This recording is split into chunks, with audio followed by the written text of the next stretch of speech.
stock market is crashing, and that leads a lot of people to ask the most important question. Which stock should I buy in order to profit the most out of this crisis? What is a crisis at the end of the day? A transfer of wealth from one group of people to another. So at the end of the tunnel, some people will get wealthier and a lot of people will get poorer. And that's why they say that be fearful when others are greedy and greedy when others are fearful. The people who are scared right now are massively selling off their stocks.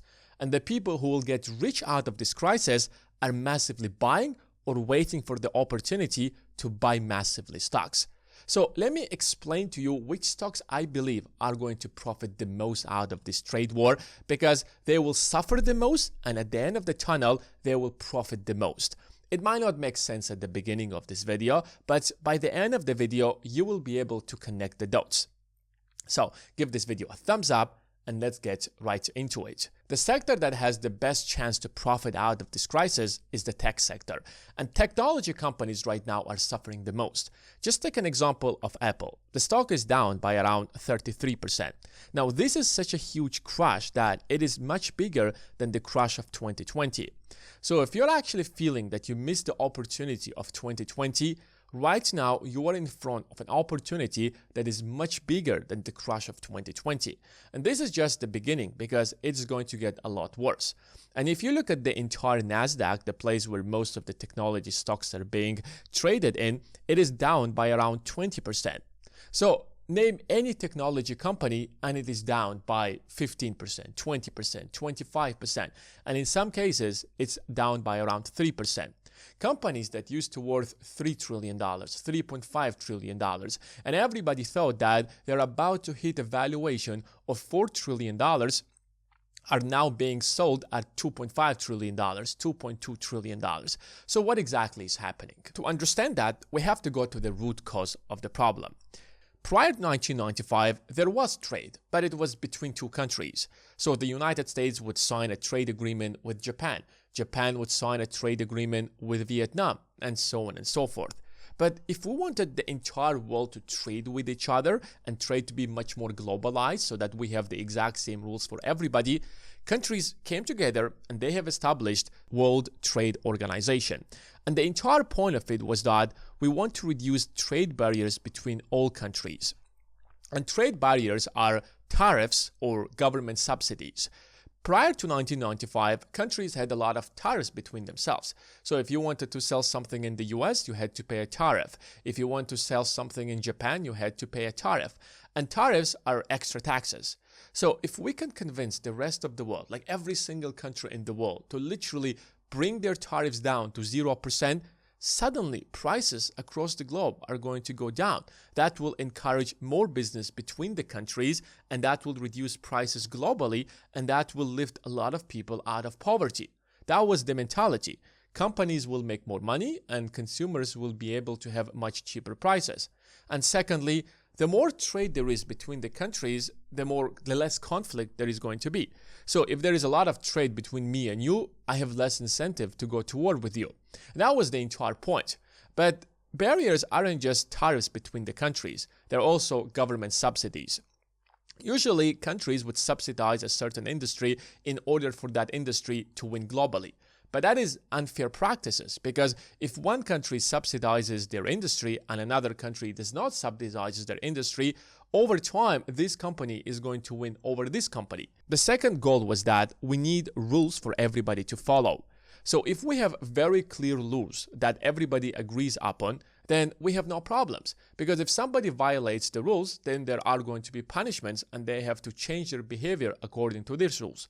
So countries came together and they have set up rules that everybody agreed. Because if you're setting up one organization that is going to enforce the rules, then everybody should agree on those rules. The third goal was that we have to sort out all of our conflicts with diplomacy. So if there is, for example, a trade problem between the two countries, then there is an international court system or the World Trade Organization where the two countries can come and solve that problem instead of stopping the trade between the two countries or starting shooting at each other. That's not how we want to solve the problem.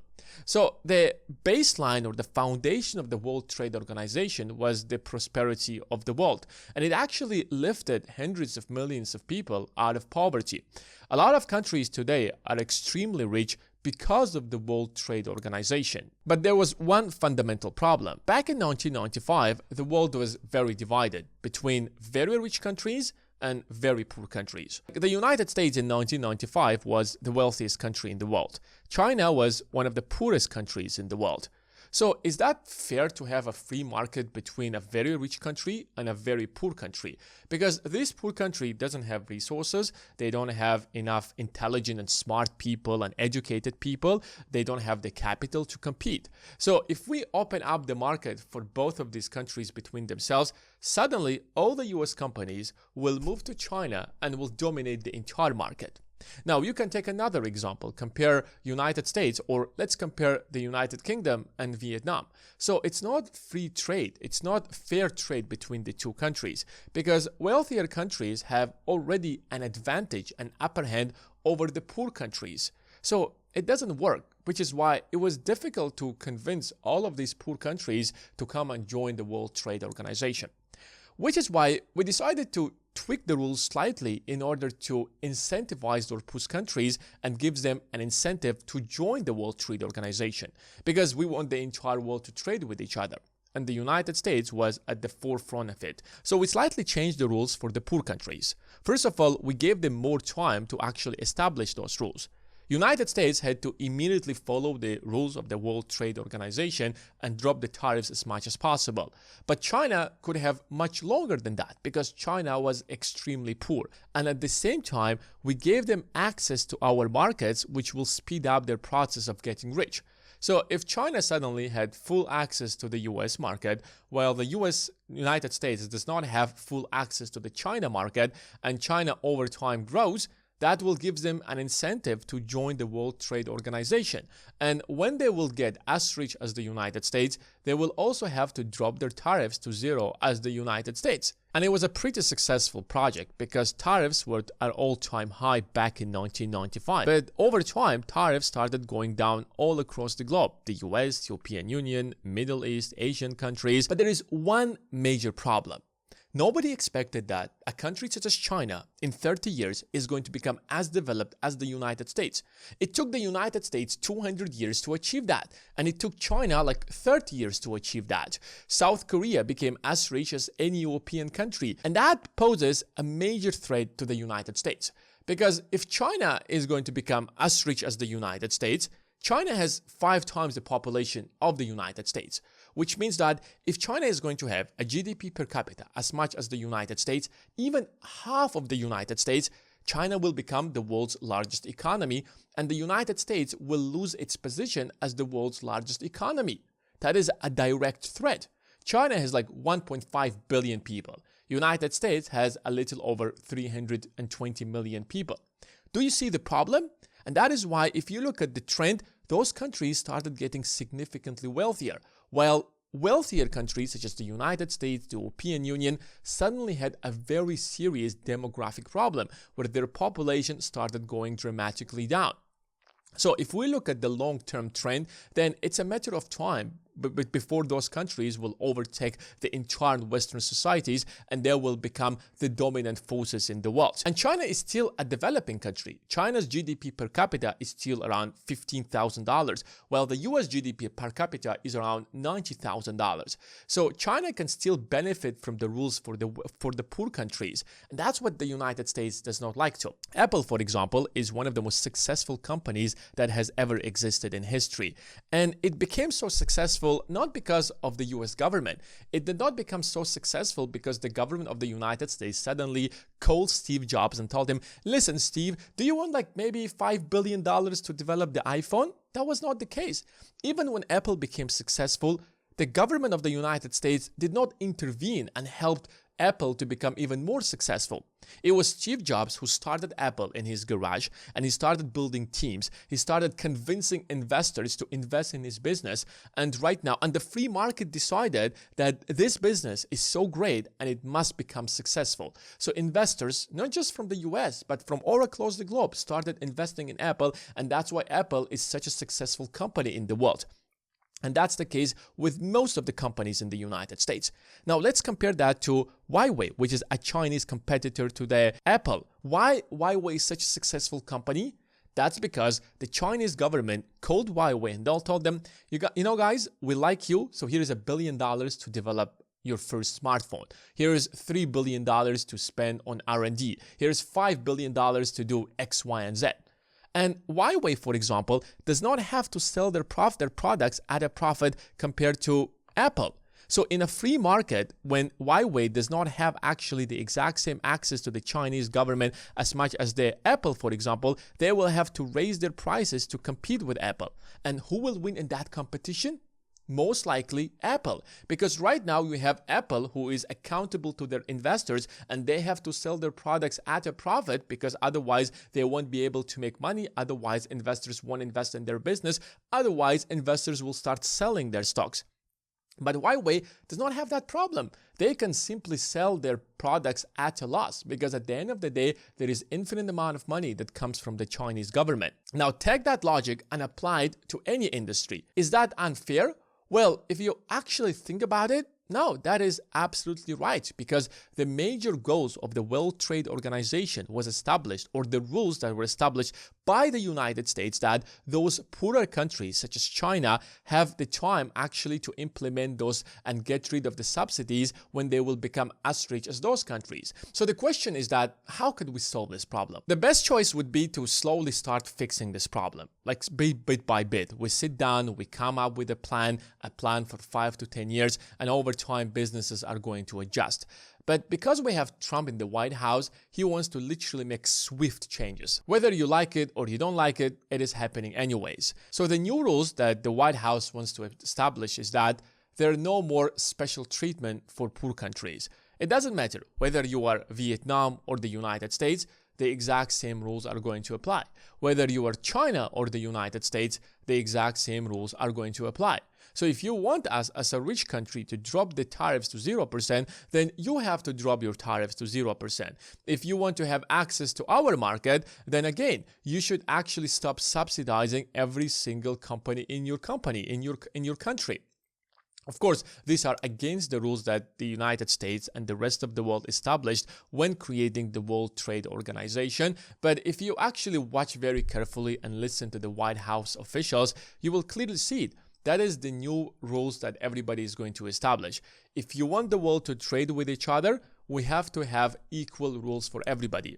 There are going to be losers, and the biggest losers are most likely going to be the poorest countries in the world. And China is going to be one of the losers. So if Trump is going to achieve the new rules where there are going to be equal rules for everybody, what does that mean for the tech sector of the United States? Let's just take Apple as a very simple example. Right now, Apple or iPhone users are 1.4 billion people all across the globe. If the United States is going to achieve the deal with China where they will have equal rules for both of the countries, that means that Chinese Communist Party no longer will be subsidizing Chinese smartphone manufacturers such as Huawei, Oppo, Xiaomi, and a long list of other companies.